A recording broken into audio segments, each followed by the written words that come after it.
আসসালামু আলাইকুম প্রিয় চাকরি প্রত্যাশী ভাই বোন। গতদিন আমরা বাংলা ভাষা ও সাহিত্য, ইংলিশ গ্রামার এবং লিটারেচার এবং গণিত বিষয়ের সিলেবাস নিয়ে আলোচনা করেছিলাম। আমাদের যে job mission Magura private course চালু হচ্ছে, সেই আজকে আমরা আলোচনা করব যে সাধারণ জ্ঞান বিষয়ে বাংলাদেশ বিষয়াবলী এবং আন্তর্জাতিক বিষয়াবলীতে আমাদের কোর্সের মধ্যে কি আমরা আহ, পড়বো। আসলে যেকোনো চাকরি প্রস্তুতির ক্ষেত্রে আপনাদের সিলেবাসটা জানা খুবই জরুরি যে আমাদের কি পড়া উচিত এবং কি বাদ দেওয়া উচিত। আপনারা যদি ঠিকমতো যদি সিলেবাসটা না জানেন তাহলে কিন্তু আপনারা বুঝতে পারবেন না। সাধারণ জ্ঞান হচ্ছে মহাসমুদ্রের মতো। সেই কারণে আপনাদের সবাইকে অবশ্যই সিলেবাস সম্পর্কে একটা ভালো ধারণা থাকতে হবে। তাহলে চলুন আমরা শুরু করি যে বাংলাদেশ বিষয়াবলীতে আমরা কি পড়বো। আমাদের বাংলাদেশ বিষয়াবলীতে আমরা পড়বো বাংলার ইতিহাস, বাঙালি জাতির উৎপত্তি। হ্যাঁ, এটা হচ্ছে প্রতিটা টপিকের টাইটেল। আর এই টপিক গুলোর মধ্যে এই সাব টপিক গুলো অন্তর্ভুক্ত রয়েছে। হ্যাঁ, তাহলে এরপরে আছে বাংলার প্রাচীন যুগ, বাংলার জনপদ, ভারতের সাম্রাজ্য, বঙ্গ গৌড় রাজ্য, পাল বংশ, সেনগুপ্ত মৌর্য মঠনাই। এরপরে আছে উপমহাদেশে মুসলিম শাসন, দিল্লি সালতানাত, মুঘল সাম্রাজ্য, বাবর, হুমায়ুন, আকবর, জাহাঙ্গীর। এগুলো হচ্ছে সিরিয়ালি যে এটা লিখেছি, তারপরে কে শাসন করেছে বা কার পরে কে এসেছে, আহ, সেগুলো হচ্ছে এগুলো।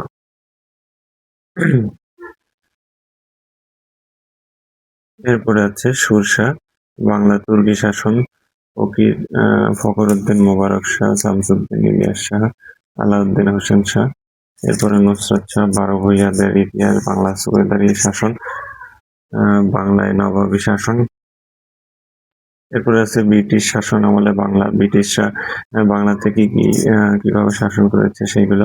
পর্তুগিজদের আগমন, রবার্ট ক্লাইভের দ্বৈত শাসন, ওয়ারেন হেস্টিং, তারপর লর্ড কর্নওয়ালিস, লর্ড বেকিং, লর্ড ডালহৌসি, আম, তারপরে লর্ড ক্যানিং আইন, লর্ড বিপন গঠন, লর্ড হান্ডিস, লর্ড মাউন্টব্যাটেন, ব্রিটিশ বিরোধী আন্দোলন, স্বদেশী তারপর অসহযোগ এভাবে আন্দোলন, লাহোর প্রস্তাব, দমদম মজলিস।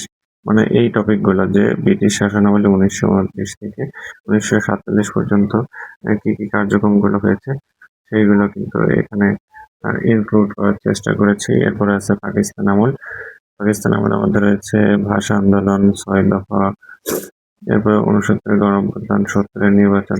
এরপরে যে আমাদের কাঙ্ক্ষিত মুক্তিযুদ্ধ ও বাংলাদেশের অভ্যুদয়, অসহযোগ আন্দোলনের প্রথম পতাকা উত্তোলন, স্বাধীনতার ইশতেহার ঘোষণা, 7 মার্চের ভাষণ, স্বাধীনতার ঘোষণা, অপারেশন সার্চলাইট, দিল্লি রণকৌশল। মানে যতগুলো মুক্তিযোদ্ধা সম্পর্কিত যত প্রশ্ন বিগত সালের পরীক্ষায় এসেছে সেইগুলো সাব টপিক গুলো এখানে ইনক্লুড করার চেষ্টা করেছি। কেউ যদি সিলেবাস অনুযায়ী পড়ে শেষ করতে পারেন তাহলে তার বাংলাদেশ বিষয়াবলীতে আর কোনো সমস্যা থাকবে না ইনশাল্লাহ। এরপর আছে মুক্তিযুদ্ধের যে সেক্টর কমান্ডারের নাম, অপারেশন জ্যাকপট, নদীপথে নৌ কমান্ডো বাহিনীর অভিযান, 21 নভেম্বর সশস্ত্র বাহিনী দিবস, অপারেশন ফ্লাইট, চূড়ান্ত বিজয়। তারপরে মুক্তিযুদ্ধকে এই ব্র্যাকেটে কিন্তু দেখেন যে 1 মার্কের যে প্রশ্নগুলো এসে থাকে সেইগুলো কিন্তু ইনক্লুড করে দিয়েছি। মানে এই সিলেবাসটাও যদি কেউ রিডিং করেন তাহলে দেখবেন যে আল্লাহর মতে যে কোনো চাকরি পরীক্ষায় 2-3 মার্ক পেয়ে গেছে। এরপর হচ্ছে বীর শ্রেষ্ঠদের বিস্তারিত পড়তে হবে। বীর প্রতীক, ডাক্তার সেতারা বেগম, দামন বিবি, স্বাধীন বাংলা বেতার কেন্দ্র, বিদেশি নাগরিক, যে আছেন ডব্লিউ.এস. Gotland, অ্যালেন্স Ginsberg. এরপর আছে কনসার্ট ফর বাংলাদেশ, কোথায় আয়োজন হয়, কি আয়োজন করে, মুক্তিযুদ্ধ ভিত্তিক সাহিত্যকর্ম, গান, জাতীয় স্মৃতিসৌধ কে স্থাপনা করেন, স্মৃতিসৌধের উচ্চতা কতটুকু, ভাস্কর্য, অপারেশন ক্লিন হার্ট, মুক্তিযুদ্ধের বিমান বাহিনী দ্বারা পরিচালিত অপারেশন ক্লাফাই, মুক্তিযুদ্ধের পর অবৈধ অস্ত্র জমাদানের জন্য পরিচালিত অপারেশন ক্লোজ ডোর। এই ছিল হচ্ছে মুক্তিযুদ্ধ বা বাংলাদেশের অভ্যুদয় সম্পর্কিত বিস্তারিত। এরপরে আছে বাংলাদেশ পরিচিতি। ভৌগোলিক পরিচিতি: সীমান্তবর্তী জেলা ৩২টি, জেলার পূর্ব নাম সমূহ: সমুদ্র সীমা। বাংলাদেশের রাজনৈতিক সীমা: এত নটিক্যাল, অর্থনৈতিক অঞ্চল এত নটিক্যাল মাইল, মহীসোপান ৩৫৪ নটিক্যাল মাইল, জাতীয় প্রতীক, রাষ্ট্রীয় মনোগ্রাম, জাতীয় সঙ্গীত। হ্যাঁ, মানে এই টপিকগুলো কিন্তু আমাদের পড়তে হবে বা পড়তে হয়। এরপর হচ্ছে বাংলাদেশের রাজনৈতিক পরিক্রমা, এটা বাদ যাবে, যে শেখ মুজিবুর থেকে বর্তমানে আর কোনো প্রশ্ন আসবে না। আসবে হচ্ছে মেজর জিয়াউর রহমান থেকে হুসেন মোহাম্মদ এরশাদ। এগুলো আসলে রাজনৈতিক যে প্রেক্ষাপটগুলো থাকে, যে প্রথম নারী প্রধানমন্ত্রী খালেদা জিয়া, এই যে তারপরে বিএনপি গঠিত হয় কবে, এই বিষয়গুলো কিন্তু আপনাদের পড়তে হবে। ঠিক আছে। এরপরে বাংলাদেশের বৈদেশিক সম্পর্ক: বাংলাদেশকে স্বীকৃতি প্রদানকারী দেশসমূহ: প্রথম ভুটান, এরপরে সেনেগাল, আমেরিকা, ভেনেজুয়েলা। বিশ্ব ঐতিহ্যবাহী স্থান সমূহ, তারপরে জিআই পণ্য কথাটি, এটা আপডেট হবে এখন ৬৪টি। হ্যাঁ, এগুলো এখন আপডেট হবে। আমি একটু লিখে রাখি যাতে পরবর্তীতে কারেকশন করতে সুবিধা হয়। ৬৪। আচ্ছা, এখন হচ্ছে এই যে শেখ মুজিবুর রহমান, এগুলো হবে না আপনার।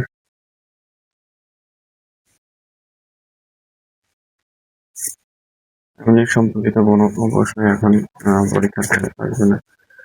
এরপরে রয়েছে বাংলাদেশের সংবিধান। এটা হচ্ছে খুবই গুরুত্বপূর্ণ একটি টপিক। বাংলাদেশের সংবিধানের কি আছে সেগুলো আমি একটা নোটের মতো করে রেখেছি এখানে, যে বাংলাদেশের সংবিধানের প্রস্তাবনা একটি, ভাগ 11টি, অনুচ্ছেদ 153টি, সংশোধনী 17টি। এটা কিভাবে আপনারা মনে রাখবেন, যে অধ্যায়গুলো সেই টেকনিকটাও এখানে লিখে রেখেছিলাম, যে পড়া মনি আবিনী মবজ-সংবি। প্রথম ভাগ হচ্ছে প্রজাতন্ত্র ১ থেকে ৭, দ্বিতীয় ভাগ রাষ্ট্র পরিচালনা মূলনীতি ৮ থেকে ৩২, তৃতীয় ভাগ মৌলিক অধিকার ২৬ থেকে ৪৭, চতুর্থ ভাগ নির্বাহী বিভাগ ৪৮ থেকে ৬৪, পঞ্চম ভাগ আইনসভা ৬৪ থেকে ৯৩, ষষ্ঠ ভাগ হচ্ছে বিচার বিভাগ ৯৪ থেকে ১১৭, সপ্তম ভাগ নির্বাচন ১১৮ থেকে ১২৬, অষ্টম ভাগ মহা হিসাব নিরীক্ষক ও নিয়ন্ত্রক ১২৭ থেকে ১৩২। এবার নবম ভাগ আছে বাংলাদেশের কর্ম বিভাগ ১৩৩ থেকে ১৪১। নবমের পর রয়েছে এখানে ১৪১, ১৪১-এর গ, এগুলো পড়তে হবে। হ্যাঁ, জরুরি অবস্থা জারি। তারপরে দশম ভাগ সংবিধান, দশম ভাগ রয়েছে সংবিধান সংশোধন ১৪২-এ, ১১তম ভাগ বিবিধ ১৪৩ থেকে ১৫৩ পর্যন্ত। এই হচ্ছে আমাদের ১১টি ভাগ। অনুচ্ছেদ হচ্ছে ১৫৩টি, প্রস্তাবনা একটি। হ্যাঁ, এরপরে 7টি তফসিল রয়েছে। প্রথম তফসিলে আছে হচ্ছে অন্যান্য বিধানসভা কার্যকর আইন, দ্বিতীয়তে আছে রাষ্ট্রপতি নির্বাচন বিলুপ্ত, তৃতীয়তে আছে শপথ ঘোষণা, চতুর্থতে আছে ক্রান্তিকালীন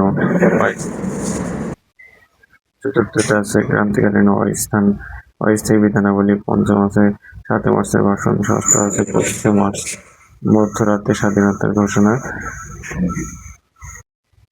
সপ্তম ভাগে রয়েছে ১০ এপ্রিল ১৯৭১ সালে মুজিবনগর সরকারের জারিকৃত স্বাধীনতার ঘোষণাপত্র। সাংবিধানিক প্রতিষ্ঠান ৬টি। গণপরিষদে সংবিধান উত্থাপন হয় ১২ই অক্টোবর ১৯৭২। খসড়া সংবিধান গৃহীত হয় ৪ নভেম্বর ১৯৭২। সংবিধান কার্যকর হয় ১৬ ডিসেম্বর ১৯৭২। সংবিধান রচনার ইতিহাস পড়তে হবে। ৩৪ জন সদস্য নিয়ে কমিটির মাধ্যমে কিন্তু সংবিধান রচিত হয়। মহিলা সদস্য ছিলেন রাজিয়া বানু। কমিটি প্রধান ডক্টর কামাল হোসেন। বিরোধী দল সদস্য সুরঞ্জিত সেনগুপ্ত। প্রধানমন্ত্রী হওয়ার যোগ্যতার জন্য ২৫ বছর, রাষ্ট্রপতি ৩৫ বছর, ৩০ দিনের মধ্যে সংসদ আহ্বান করতে হবে। এক অধিবেশন হতে অন্য অধিবেশনের মধ্যে ৬০ দিনে পার্থক্য থাকবে। বেসরকারি বিল সংসদ সদস্যদের বিল তারা বৃহস্পতিবার উত্থাপন করে, এবং সরকারি বিল, মন্ত্রীদের বিল তারা সংসদে উত্থাপিত করে সপ্তাহের অন্যান্য দিন, রবিবার থেকে বুধবার পর্যন্ত। এই ছিল হচ্ছে এই টপিকগুলো থেকে কিন্তু আপনাদের পড়তে হবে। বাংলার বিষয়গুলির মধ্যে কিন্তু অনেক টপিক ইনক্লুড রয়েছে, যে কোনো চাকরি পরীক্ষায় এই টপিকগুলো থেকে এসে থাকে। এটা হচ্ছে বিসিএস কেন্দ্রিক প্রিপারেশন, বা নবম থেকে 20তম গ্রেডের সব যত প্রশ্ন বা টপিক নিয়ে প্রশ্ন এসে থাকে তার একটা পূর্ণাঙ্গ সিলেবাস এটা। তারপরে আইন বিভাগ, নির্বাহী ও বিচার বিভাগ, এর মধ্যে কি কি রয়েছে? সরকার পদ্ধতি, বিআইডিএ, বেজা, বেবজা, ইপিজেড, বর্তমানে মনে হয় বাড়তে পারে, জনপ্রশাসন মন্ত্রণালয়, যেটা BCS, Bangladesh public service commission, BCS এর ক্যাডারদের ট্রেনিং দেওয়া হয়। বিসিএস ক্যাডার সংখ্যা এখন 26টি। প্রতিরক্ষা মন্ত্রণালয়, space research and remote sensing organisation. সুশাসন, সুপ্রিম কোর্ট প্যানেল কোড 161 সালে প্যানেল কোডে ফৌজদারি কার্যবিধি, এগুলো মোটামুটি একটা ধারণা থাকতে হবে। এরপরে স্থানীয় সরকার ব্যবস্থা, এলজিইডি, বার্ড, এই যে আসে যে বার্ড কোথায় অবস্থিত, কুমিল্লার কোটবাড়িয়া, কুমিল্লা, প্রতিষ্ঠাতা কে ডক্টর আখতার হামিদ খান। এবার সিডাপ 6 জুলাই 1969 সদস্য 15টি স্থানীয় সরকার ব্যবস্থা 3 স্তর বিশিষ্ট, জেলা, উপজেলা, ইউনিয়ন প্রশাসনিক স্তরগুলো জেলা, উপজেলা। বাংলাদেশের অর্থনীতি, ষষ্ঠ জনশুমারি গৃহ গণনা, এটা জানা থাকবে 2022 সালে। জাতীয় রাজস্ব বোর্ড, ই-3 কবে চালু হয়? 2013 সালে। বাংলাদেশ ব্যাংকের সরকারি নোট কোনগুলো? 1, 2, 3। অর্থ সচিবের স্বাক্ষর থাকে। বাংলাদেশ ব্যাংক নোট হচ্ছে 10 থেকে 100 কি 1000 পর্যন্ত মোট 7টি নোট। গভর্নরের স্বাক্ষর থাকবে। সরকার রাষ্ট্রায়ত্ত বাণিজ্যিক ব্যাংক 6টি, বিশেষায়িত ব্যাংক 3টি, ব্র্যাক ব্যাংক প্রতিষ্ঠান ফজলে হাসান আবেদ, গ্রামীণ bank doctor Mohammad Yunus, DCB. এই আসলে অনেকগুলো টপিক, দেখেন একটা টপিকের মধ্যে অনেক টপিক রয়েছে। এরপর বাংলাদেশের যোগাযোগ ব্যবস্থা, পদ্মা বহুমুখী সেতু, এমআরটি, মেট্রো রেল, বাংলাদেশ স্থলবন্দর, তারপরে সমুদ্র বন্দর সমূহ।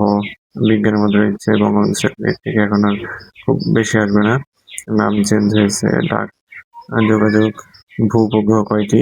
বাংলাদেশের সম্পদ, কৃষি সম্পদ, বিভিন্ন প্রতিষ্ঠান, ডিআরআই, বিএডিসি, ভূমি ব্যবস্থাপনা আইন, বিভিন্ন ফসলের জাত, ধানের, গমের উন্নত জাতগুলো কি? গমের উন্নত জাত এসে থাকে সোনালিকা, আকবর, বলাকা, দোয়েল। ভুট্টা, বর্ণালী, শুভ্রা, তামাক, সুমাত্রা, ম্যানিলা, আলু, ডায়মন্ড, কলা, অগ্নিশ্বর, কানাইবাসী, মিষ্টি কুমড়া, হাজি, দানেশ। আসলে কেউ যদি এই সিলেবাসটিও যদি একবার রিডিং করেন, আমি আগেও বলেছি যে এইখান থেকেও কিন্তু 2-1 নম্বর কমন পেয়ে যাবেন।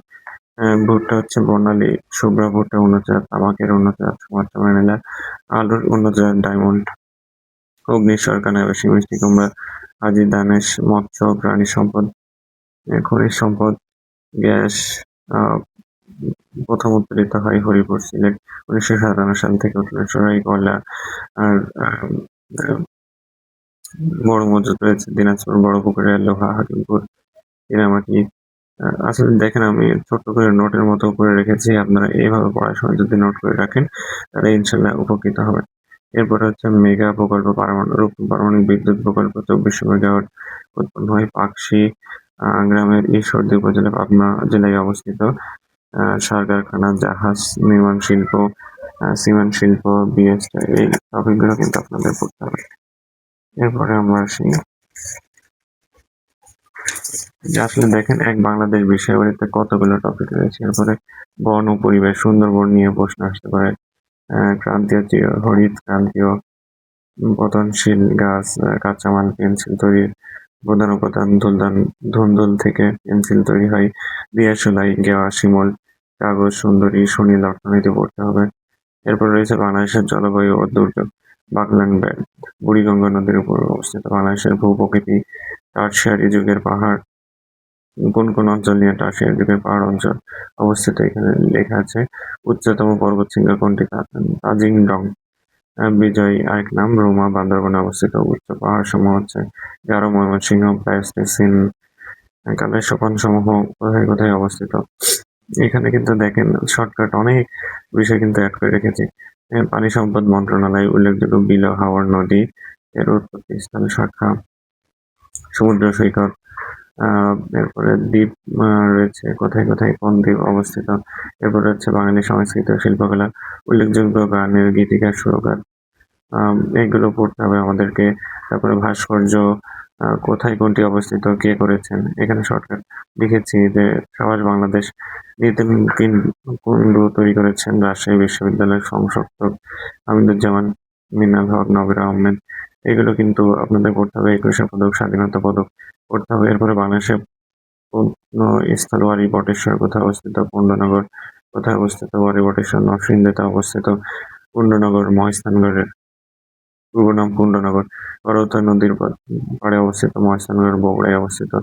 মানে বাংলাদেশের প্রত্নতত্ত্ব স্থল হচ্ছে কোথায় অবস্থিত সেইগুলো আপনাদেরকে জানতে হবে। লালবাগ কেল্লা কে তৈরি করেন? আওরঙ্গাবাদ। শায়েস্তা খান। তারপর ষাট গম্বুজ মসজিদ, সোমপুর বিহার।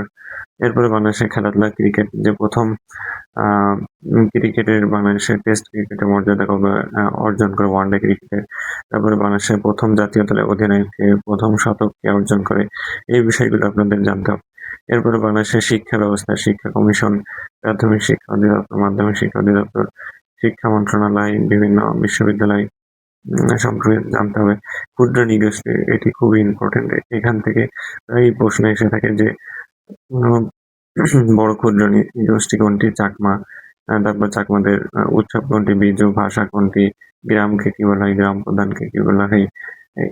তারপরে ত্রিপুরাদের উৎসবের নাম বৈশুক। গারোদের ওয়ানগেল।